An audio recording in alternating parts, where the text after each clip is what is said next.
I don't know though. Would you? I could see you impulse buying a car, Dan. Yes, I am more that guy.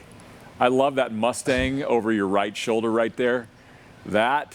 Oh, that one? I would just drive out with. When do you want to come and buy one? Yeah, it doesn't have the engine it looks like right now, but maybe you could afford it that way. Yeah, I know. That's the only way I could have it. You have to be able to stay with the trends, and that's what Dave does. I mean, I would have never guessed in a million years when 3D printers first came out that you would actually be using them for parts for a car. Right. Well, and especially in our industry, normally a hot rod shop is pretty much, hey, grab that wooden bench over there, bang some metal around it, and fabricate it. What we're doing right here is we have the ability to scan a vehicle, design something up on SolidWorks, put the program into the Stratasys machine right here, basically. That 3D stuff right print. there? Yep. This is a headlight bucket for our Corvettes. What the? Yep. So Greg has gone through, and basically this is a print of one of our headlight buckets. It'll be an actual piece that's available on the car. So we can actually produce parts at a low quantity. If we want to go massive quantity, we have other ways, of course, kind of like that intake manifold, where we could make a mold and actually do it in aluminum or whatever. But this is a very efficient way. And when you're all done, Really you know, some of the things that most people don't get to see is the behind the panels. Like the bottom of this Coronet, for instance. This is the kind of quality that we do for a show driver. This is a lot of overkill. Most people would look at this and go, you could never drive that car. All of this can have a film put on it, what they call clear bra or PPE.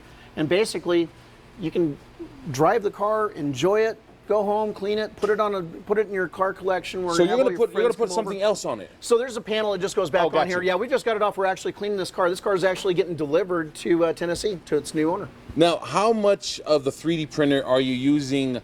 Because you do a lot of fabrication. Sometimes the parts are old and not available. You have to do that. Yeah, a lot of times we can actually, if we have even a part that's been destroyed, we can actually scan that with our 3D scanner, put it in the computer, clean it up, and actually either 3D print it, 3D print a mold.